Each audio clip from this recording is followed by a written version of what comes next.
നമസ്കാരം to farmer ഫോക്കസിന്റെ പുതിയൊരു വീഡിയോയിലേക്ക് എല്ലാവർക്കും സ്വാഗതം. ഞാൻ ലിജോ, ഞാൻ എളയ. അപ്പൊ ഇന്ന് എന്റെ കയ്യിൽ ഇരിക്കുന്നത് ബംഗനാപ്പള്ളി എന്ന് പറയുന്ന ഈ ഒരു മാമ്പഴത്തിന്റെ റിവ്യൂമായിട്ടാണ് വന്നിരിക്കുന്നത്. ഈ ഒരു മാമ്പഴത്തിന്റെ റിവ്യൂ ആയിട്ടാണ് ഞങ്ങൾ വന്നിരിക്കുന്നത്. ബംഗനാപ്പള്ളി എന്ന് പറയുന്ന ഈ ഒരു മാമ്പഴം ഉണ്ടാകുന്നത് ആന്ധ്രാപ്രദേശിലെ ബംഗനാപ്പള്ളി എന്ന് പറയുന്ന ഒരു സ്ഥലത്താണ് ഈ ഒരു മാമ്പഴം പ്രധാനമായിട്ടും ഉണ്ടാകുന്നത്. ഇതിന്റെ ഏറ്റവും വലിയ പ്രത്യേകത എന്ന് പറഞ്ഞാല് ഇതൊരു ഹൈബ്രിഡ് മാവ് ഒന്നുമല്ല, ഇതൊരു നാടൻ മാവ് ഈ ബംഗനാപ്പള്ളി എന്ന് പറയുന്നത്.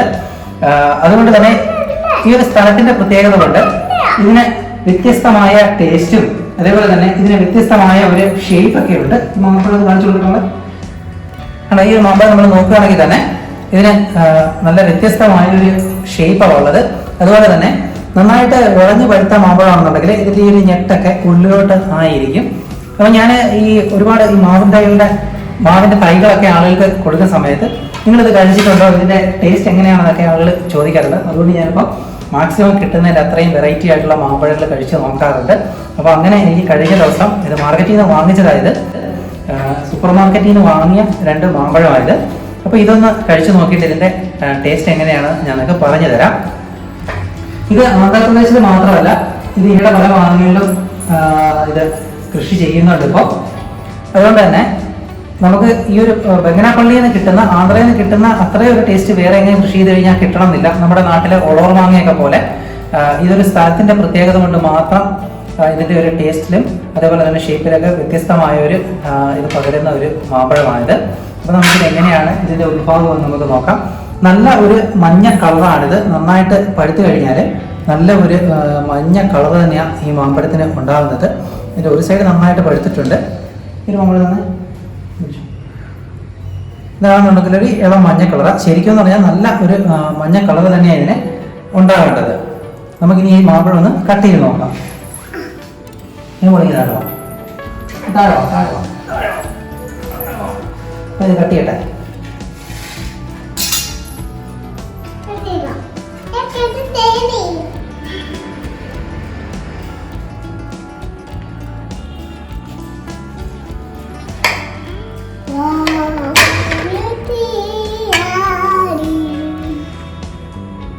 ഇതിൻ്റെ ഈ സൈഡിൽ എന്തോ ഒരു കേടുപാടുണ്ട്. പക്ഷെ മാമ്പഴം ഇതിൻ്റെ മണം എന്ന് പറഞ്ഞാൽ നല്ല വ്യത്യസ്തമായൊരു മണമുണ്ട് കേട്ടോ. ഇതിവിടെ കൊണ്ടുവച്ചിട്ട് 2 ദിവസമായി.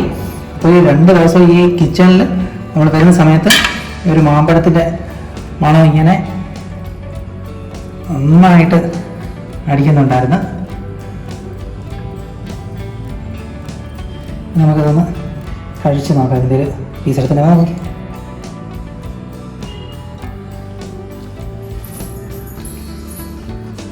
അമ്മ കഴിച്ചാണെങ്കിൽ കഴിച്ചേ.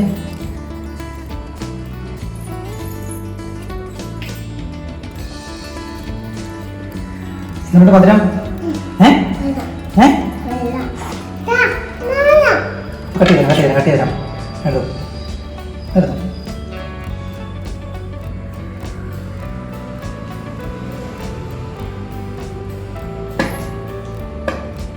ഇത് കഴിക്കട്ടോ. ഇതിനകത്ത് നാരുകൾ തീരെ കുറവാണ്. ഫുള്ള് ഫ്രഷ് കഴിക്കാനുള്ള ഇതാണ്. മാങ്ങാട്ടിക്ക് തീരെ കട്ടി കുറവാണ്. ഇതിന് മാങ്ങാടി എടുത്ത് നോക്കാം.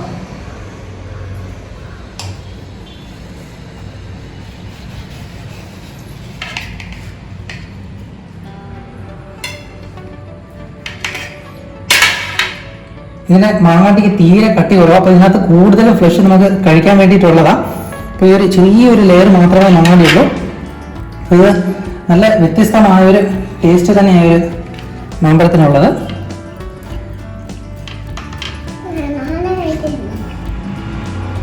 നമ്മുടെ ഓരോ മാങ്ങയൊക്കെ വെച്ച് നോക്കുമ്പോൾ അത്രയൊരു ടേസ്റ്റ് ഒന്നും വരത്തില്ല. എന്നാലും നല്ല വെറൈറ്റി ആയിട്ടുള്ളൊരു ടേസ്റ്റ് തന്നെയാണുള്ളത്. ഈ ഒരു മാമ്പഴം ഇതിൻ്റെ തൈകൾ നമ്മുടെ നാട്ടിലൊക്കെ വെച്ച് പിടിപ്പിച്ച് കഴിഞ്ഞാൽ നമുക്ക് ഈ ഒരു ഫ്ലേവർ കിട്ടുമോ ഇല്ലയോ നമുക്ക് പറയാൻ പറ്റത്തില്ല. കാരണം ഈ ഒരു സ്ഥലത്തിൻ്റെ പ്രത്യേകത കൊണ്ടൊക്കെയാണ് ഇതിൻ്റെ ഭൗമസൂചിക പദവി കിട്ടിയിട്ടുള്ളത്. പരീക്ഷണാടിസ്ഥാനത്തിൽ വെച്ച് പിടിപ്പിച്ച് നമുക്ക് നോക്കാവുന്നേ ഉള്ളൂ. മാമ്പഴം എന്തായാലും ഉണ്ടാവും, പക്ഷേ ഈ ഒരു ടേസ്റ്റ് നമുക്ക് കിട്ടുമോ ഇല്ലയോ എന്നുള്ള കാര്യം അറിയത്തില്ല.